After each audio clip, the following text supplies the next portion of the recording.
Hello दोस्तों, NIFT वाला के इस वीडियो में आप सभी का स्वागत है।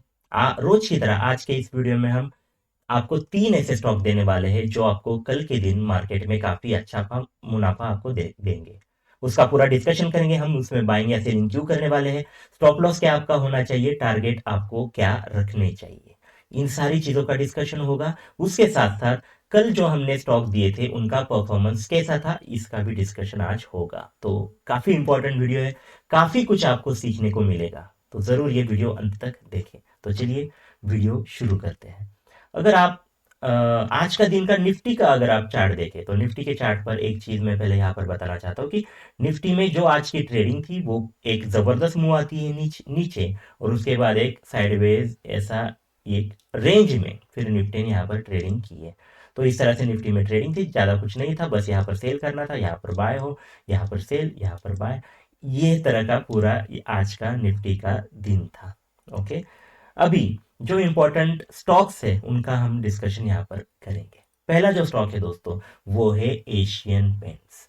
एशियन पेंट्स हमें क्यों अच्छा लगता है देख लीजिए, प्राइस स्ट्रक्चर थोड़ा सा देख लीजिए। आज गैप अप ओपनिंग होती है, यहाँ पर कल की क्लोजिंग थी, उसके बाद यहाँ पर गैप अप ओपनिंग थी, छोटी सी गैप अप ओपनिंग, उसके बाद यहाँ पर बुलिश मूव आती है, और उसके बाद फिर एक रेंज बनाता है और एक यहाँ पर पैटर्न बनाता है एशियन पेंट, जिसे हम कहते हैं एसेंडिंग ट्रायंगल। एसेंडिंग ट्रायंगल यहाँ पर बनाता है। ये जो इंपॉर्टेंट रेजिस्टेंस था ये तोड़ने में काफी दिक्कत आई थी एशियन पेंट्स को, और बाद में फिर आखिर में यहाँ पर एशियन पेंट ने ये रेजिस्टेंस तोड़ा और उसके बाद यहाँ पर टिका है एशियन पेंट्स। तो काफी अच्छी बुलिश मूव है, काफी अच्छा बुलिश स्ट्रक्चर यहाँ पर बना हुआ है, इसीलिए हमारा बाइंग का ये कैंडिडेट है।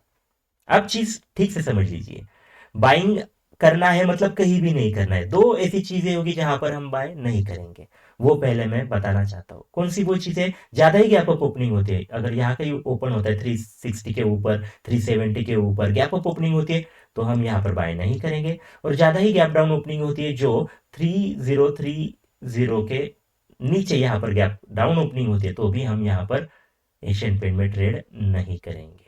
ओके, ये दो चीजें हैं जहां पर हम एशियन पेंट में एंट्री नहीं लेंगे।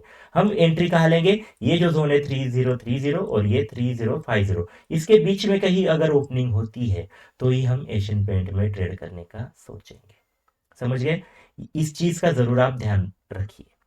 ओके, तो गैप अप ओपनिंग अगर कल एशियन पेंट में यहाँ कहीं ओपनिंग होती है तो हमारा जो बाय हम यहाँ पर करेंगे, स्टॉप लॉस जो होगा वो 3024, ठीक से समझ लीजिए। 3024 का हमारा स्टॉप लॉस हम लगाएंगे, यहाँ कहीं भी ओपनिंग होती है 3040, 3050, इसके अराउंड, या फिर 3020 के मतलब 30 के अराउंड अगर यहाँ पर ओपनिंग होती है तो हमारा स्टॉप लॉस होगा 3024। उसके बाद हम बाइंग करेंगे। अगर ओपनिंग यही कहीं होते 350 के अराउंड तो भी हम बाइंग करेंगे, हमारा स्टॉप लॉस सेम ही होगा 3024 का। ये स्टॉप लॉस आपको लगाना है। आपके टारगेट जो होंगे दोस्तों, जो ऊपर वाले इंपॉर्टेंट लेवल है वहां पर आपके टारगेट आपको प्लान करने हैं। टारगेट आपके जो होंगे काफी अच्छे आपको टारगेट मिलेंगे। पहला जो टारगेट होगा वो 3064 का टारगेट आपको मिलेगा, काफी अच्छा ये टारगेट है। उसके बाद जो दूसरा टारगेट है आपका वो है 3089। ठीक से समझ लीजिए, यहाँ आपको प्लान करना है, इस टारगेट के लिए आपको ट्रेड करना है, 3024 का स्टॉप लॉस लगाना है। ये था एशियन पेंट का हमारा नजरिया। आई होप एशियन पेंट में कैसे ट्रेड करना है आपको समझ में आया होगा। दोस्तों काफी मेहनत करके हम ये वीडियो बनाते हैं, अगर आपको अच्छी ये वीडियो लगती है तो जरूर इसे लाइक करें, दोस्तों के साथ इसे जरूर शेयर करें। पहली बार अगर आप ये वीडियो देख रहे हैं तो हमारे चैनल को सब्सक्राइब करना ना भूलें। ओके, तो एशियन पेंट की बात की। अगला जो स्टॉक है वो सेलिंग का स्टॉक है। ओके, सेलिंग का स्टॉक है, क्यों है देखिए। एक इंपॉर्टेंट थोड़ा सा मैं यहाँ पर पहले प्राइस एक्शन आपको बताना चाहता हूँ कि किस तरह से यहाँ पर प्राइस एक्शन था आज। यहाँ पर क्लोजिंग थी विप्रो की, आज गैप अप ओपनिंग होता है, उसके बाद थोड़ी सी अप मूव आती है, और उसके बाद फिर अप मूव आने के बाद ये इंपॉर्टेंट जो लेवल था आज का, ये यहाँ पर जो एक रेंज थी, जो डे का लो था इंपॉर्टेंट, वो तोड़ा है विप्रो ने, और उसके बाद फिर इसे तोड़ने में विप्रो को दिक्कत आ रही है। जो कुछ इंपॉर्टेंट पहले जो सपोर्ट था वो अभी रेजिस्टेंस बना हुआ है। तो ये एक प्राइस एक्शन है आज का जो थोड़ा हमें बीरिश लग रहा है। दूसरी चीज, ये जो कल वाला इंपॉर्टेंट हाई था इसके ही आसपास ऑलमोस्ट हाई विप्रो ने बनाया है, तो ये डबल टॉप वाली चीज भी यहाँ पर बनी है। चार्ट पर क्लियरली विजिबल है कि यहाँ इसके ऊपर जाने में विप्रो को मुश्किलें आ रही है। तो ये देखने के बाद ये दो चीज़ें हमें बताती है कि विप्रो में हमें सेलिंग करनी चाहिए शॉर्ट टर्म के लिए। तो अभी इंपॉर्टेंट चीज़ें समझ लीजिए कि हम विप्रो में सेलिंग कहाँ करेंगे। पहली तो चीज़ जैसे मैंने ऑलरेडी बता दिया कि आपको सेलिंग कहाँ पर हम इसे अवॉइड करेंगे। अगर ज़्यादा ही गैप अप ओपनिंग होती है, कहीं अगर यहाँ ओपनिंग होती है तो हम इसे छोड़ देंगे, और ज़्यादा ही गैप डाउन ओपनिंग होती है तो भी हम छोड़ देंगे। ज़्यादा गैप डाउन गैप अप होने के बाद हम वैसे कोई भी स्टॉक में ट्रेड नहीं करते हैं। तो वही चीज़ है यहाँ पर विप्रो में ज़्यादा गैप अप गैप डाउन हो तो वहाँ पर ट्रेड नहीं होगा। बट अगर जो रिस्की ट्रेडर्स है उनको उनको अगर ट्रेड करना ही है तो ये जो लेवल है दोस्तों, ये यहाँ कहीं गैप अप ओपनिंग होने के बाद 560 के अराउंड अगर आपको विप्रो मिल जाता है तो यहाँ पर एक सेलिंग की पोजीशन आप बना सकते हैं। छोटा सा स्टॉप लॉस 564 के अराउंड वाला आप लगा सकते हैं, और ये स्टॉप लॉस लगा के आप इसमें सेलिंग की पोजीशन विप्रो में ज़रूर बना सकते हैं। तो ये एक चीज़ हो गई कि ज़्यादा गैप अप ओपनिंग होती है तो आप कहाँ पर सेल करेंगे। बट अगर ओपनिंग जो है विप्रो की वो यही कहीं फ्लैट ओपनिंग होती है, ओके, इसके आसपास 540 50 इसके अराउंड अगर ओपनिंग होती है तो आपको सेल करना है। ओके, इसके आसपास कहीं ओपनिंग होती है तो आपको सेल करना है। आपका जो स्टॉप लॉस होगा वो काफ़ी छोटा सा 553। ओके, ये होगा आपका एस एल 553 का आप एस एल लगाएंगे। आपका जो टारगेट होगा वो 537, और उसके बाद वाला जो टारगेट है वो 530 है। 537 530 का टारगेट लेकर आप विप्रो में सेलिंग करेंगे। ओके। ओके, आपने जरूर ये नोट किए होंगे जो कुछ मैंने लेवल बताए, मतलब चार्ट पर भी ये दिखते हैं, जैसे कि पहला जो टारगेट होगा वो इसको हम यहाँ पर टारगेट करने वाले हैं। ओके, जस्ट अ मिनट, इसे हम टारगेट करेंगे, और दूसरा जो हमारा टारगेट होगा वो यहाँ होगा। तो यहाँ पर सेलिंग के चांसेस विप्रो में ज़्यादा है। छोटा सा स्टॉप लॉस और यहाँ पर विप्रो में सेलिंग आप करेंगे। समझ गए? तो विप्रो की भी हमने बात की। अगला जो थर्ड लास्ट स्टॉक है आज का वो भी सेलिंग का ही है, वो है हिंदुस्तान पेट्रोलियम। हिंदुस्तान पेट्रोलियम का थोड़ा सा हम यहाँ पर प्राइस एक्शन देखेंगे। आज क्या होता है कि थोड़ा सा गैप अप ओपनिंग होती है और उसके बाद यहाँ पर जबरदस्त गिरावट, उसके बाद थोड़ी संभलने की कोशिश, और फिर जबरदस्त सेलिंग, पूरी जबरदस्त सेलिंग यहाँ पर हिंदुस्तान पेट्रोलियम में देखने को मिली। तो पूरी तरह से शॉर्ट टर्म के लिए बेरिश बना हुआ है ये स्टॉक। तो ये चीजें देखने के बाद पूरा बेरिश यहाँ पर माहौल है।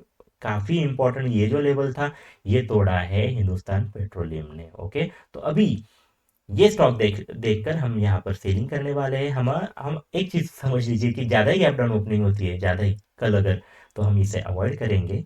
और अगर ज्यादा ही गैप अप ओपनिंग होती है तो फिर अच्छी अपॉर्चुनिटी आपको मिलेगी। जैसे कि पहली चीज ये समझ लीजिए 425, ये जो इंपॉर्टेंट लेवल है, अगर गैप अप ओपनिंग होती है कल और इसके ही आसपास कहीं आपको गैप अप मिलता है हिंदुस्तान पेट्रोलियम, और यहाँ पर अगर बेरिशनेस आपको दिखाता है हिंदुस्तान पेट्रोलियम का स्टॉक, तो आप यहाँ पर एक अच्छा सेल करेंगे। 426 के अराउंड का आपका स्टॉप लॉस आप रखेंगे, और यहाँ पर एक अच्छा खासा सेलिंग का ट्रेड आपको हिंदुस्तान पेट्रोलियम में मिलेगा, ज़्यादा ही गैप अप ओपनिंग होता है तो। अगर फ्लैट ओपनिंग होती है यही कहीं 417 415 420 इसके अराउंड अगर ओपनिंग होती है तो आपका जो स्टॉप लॉस होगा दोस्तों वो होगा आपका 426 वाला। 426 इसके अराउंड आप यहाँ पर एक स्टॉप लॉस लगाएंगे, और आपका जो टारगेट होगा वो अगले निचले लेवल से जो कि काफी दूर है, मतलब पहला जो टारगेट होगा वो आपका 406, ये टूटने के बाद आप अगला टारगेट प्लान करेंगे 393। 406 393 ये है टारगेट हिंदुस्तान पेट्रोलियम में। तो इस तरह से दोस्तों हिंदुस्तान पेट्रोलियम में आपको प्लान करना है कल के दिन ट्रेडिंग में। जो जो चीजें मैंने बताई उस पर ध्यान रखना है कि ज्यादा गैप अप गैप डाउन की जो मैंने बात की वो देखने के बाद ही आपको वहां पर ट्रेड करने हैं। नहीं तो आप बोलोगे सर ये आपने बताया ये उल्टा गया। अगर अपॉर्चुनिटी मिली तो ही यहाँ पर बाइंग सेलिंग आप करने वाले हैं। तो ये चीज ठीक से समझ लीजिए। तो ये पूरी बात कर ली हमने तीनों स्टॉक की। कल के जो हमारे स्टॉक है उसका भी परफॉर्मेंस देख लेते हैं कि कल हमने जो स्टॉक बताए थे जिसमें से पहला जो स्टॉक था वो था जुबिलेंट फूड वाला। तो जुबिलेंट फूड का हमारा जो टारगेट था दोस्तों वो यहाँ पर उसने आज काफी अच्छी मूव दी। देख लीजिए यहाँ पर हमने ऑलमोस्ट कुछ बाइंग करी थी, और हमारा जो टारगेट था 433 के अराउंड पहला था। दूसरा जो टारगेट था वो 4+6 317 319 के अराउंड था। तो थोड़ा यहाँ पर ये ऑलमोस्ट यहाँ पर भी मार्केट गया था। बट हम कहें तो पहला जो टारगेट है वो तो यहाँ पर अचीव किया, या फिर यहाँ कहीं बीच में आपको काफी अच्छा प्रॉफिट जुबिलेंट फूड में जरूर मिला होगा। बाद में उसमें सेलिंग हुई, बट हमारा जो टारगेट था वो ऑलमोस्ट पहले ही जो इम्पोर्टेंट ओपनिंग थी वहाँ पर उसने यहाँ पर काफ़ी अच्छा ट्रेड किया। उसके बाद जो हमारा अगला जो स्टॉक था वो दोस्तों अगला जो स्टॉक था मतलब इम्पोर्टेंट स्टॉक था अशोक लेलैंड। अशोक लेलैंड में दिक्कत ये थी कि यहाँ पर ओपनिंग हुई, हमने जो बाइंग की लेवल दी थी वहाँ प्राइस आ गई। बाइंग किसने की होगी, हमने जो छोटा सा स्टॉप लॉस बनाया बताया था 221 वाला, वो यहाँ पर मार्केट ने लिया और उसके बाद जबरदस्त सेलिंग अशोक लेलैंड में देखने को मिली। तो इसलिए यहाँ पर ज़रूर आपको नुकसान हुआ होगा जिन्होंने हमारा ये कॉल जिन्होंने यहाँ पर उस पर ट्रेड लिया होगा। तो अशोक लेलैंड में हमारा स्टॉक ये नहीं चला। उसके बाद था दूसरा दोस्तों दालमिया भारत। दालमिया भारत में हमने बाइंग की बात की थी, बट हमने यहाँ पर इसके ऊपर बाइंग के लिए कहा था और गैप डाउन ओपनिंग होती है, ज़बरदस्त यहाँ पर सेलिंग दालमिया में देखने को मिलती है। तो ये ट्रेड एक्टिव ही नहीं हुआ था। तो दालमिया तो अवॉइड था हमारा स्टॉक, तो दालमिया में हमें कुछ नहीं मिला। तो इस तरह से हमने जो कल स्टॉक दिए थे उसमें से एक अच्छा चला और एक था उसमें आपको लॉस भी देखने को मिला था। बट दोस्तों अगर आप ठीक से सारी चीज़ें समझ लेंगे, जो मैंने बात की, कहाँ कहाँ पर आपको क्या क्या करना है, एशियन पेंट में हो, विप्रो में हो, हिंदुस्तान पेट्रोलियम में हो, आपको कहाँ कहाँ पर बाइंग सेलिंग करनी है, इसका पूरा मैंने आपको डिटेल में बताया है। तो इन सारी चीज़ों का ध्यान रखिए, विदाउट स्टॉप लॉस कोई भी ट्रेड मत कीजिए। जो टारगेट दिए हैं वो अचीव होने के बाद एग्जिट कीजिए। बाद में अगर आप उसमें रुके रहेंगे तो आपका जो प्रॉफिट था वो वहां पर फिर से लॉस में कन्वर्ट हो सकता है। तो इन सारी चीज़ों का ज़रूर आप ध्यान रखेंगे और हर रोज़ की तरह आप हमें अच्छा प्यार इस बार भी देंगे। अच्छी लाइक्स में यहाँ पर एक्सपेक्ट करता हूँ इस वीडियो के लिए। तो आई होप ये वीडियो ज़रूर आपको अच्छी लगी होगी। अच्छी लगती है तो दोस्तों के साथ इसे शेयर करें। फिर मिलेंगे ऐसे ही वीडियो में, तब तक के लिए धन्यवाद। Thank you very much.